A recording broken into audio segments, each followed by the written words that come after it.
শহীদ বুদ্ধিজীবী দিবস উপলক্ষে মিরপুর শহীদ বুদ্ধিজীবী স্মৃতিসৌধের পাশাপাশি রাজধানীর রায়েরবাজার বধ্যভূমি স্মৃতিসৌধেও শ্রদ্ধা নিবেদন করেন বিভিন্ন রাজনৈতিক দল, সামাজিক সাংস্কৃতিক সংগঠন ও স্কুল কলেজের শিক্ষার্থী সহ সর্বস্তরের জনসাধারণ।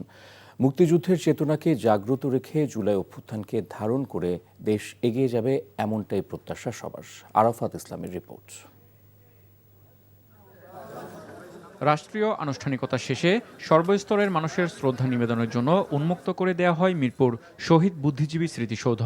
ঢল নামে বিভিন্ন রাজনৈতিক দল, সামাজিক সাংস্কৃতিক সংগঠনের নেতাকর্মী সহ সর্বস্তরের মানুষের শ্রদ্ধা জানান বিএনপি, এনসিপি সহ বিভিন্ন রাজনৈতিক দলের নেতারা। এ সময় রাজনৈতিক দলের নেতারা বলেন, নির্বাচনের মাধ্যমে জনগণ যখন গণতান্ত্রিক দেশ গড়ার স্বপ্নে বিভোর, তখন শত্রুরা হত্যাযজ্ঞে মেতে উঠেছে। তাই সবাইকে ঐক্যবদ্ধ থাকার আহ্বান জানান তারা।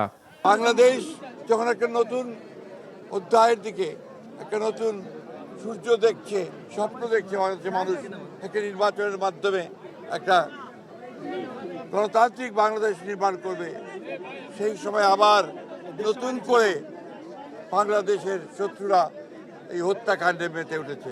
5ই আগস্টের পরেও বুদ্ধিজীবীর নাম করে 5ই আগস্টের বিরুদ্ধে, জুলাইয়ের বিপক্ষে এবং গণহত্যার পক্ষে সম্মতি তৈরি করে যাচ্ছে। কিন্তু আমরা মনে করি জনগণের পক্ষের বুদ্ধিজীবীরা সবসময় ছিলেন, এখনো আছেন। তারা কথা বলবেন এবং বাংলাদেশের যে চিন্তার স্বাধীনতা, সাংস্কৃতিক স্বাধীনতা, সেই স্বাধীনতার লড়াই ছাড়া আমাদের রাজনৈতিক স্বাধীনতা অপূর্ণ।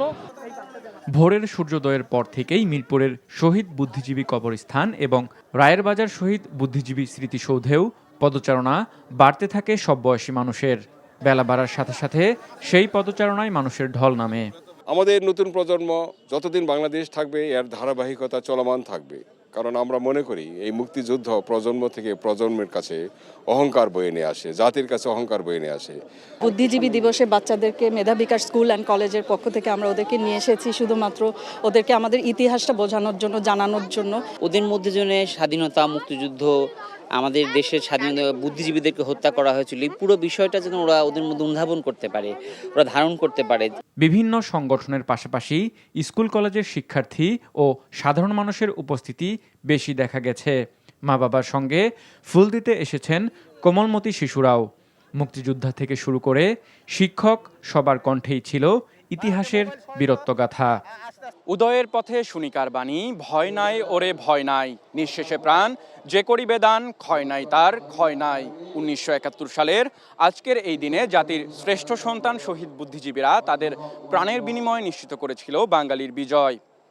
যুগ যুগ ধরে প্রজন্ম থেকে প্রজন্ম মুক্তিযুদ্ধের সঠিক ইতিহাস পৌঁছে যাবে, এমনটাই প্রত্যাশা সবার। রায়েরবাজার বধ্যভূমি থেকে আরাফাত ইসলাম, এনটিভি নিউজ, ঢাকা।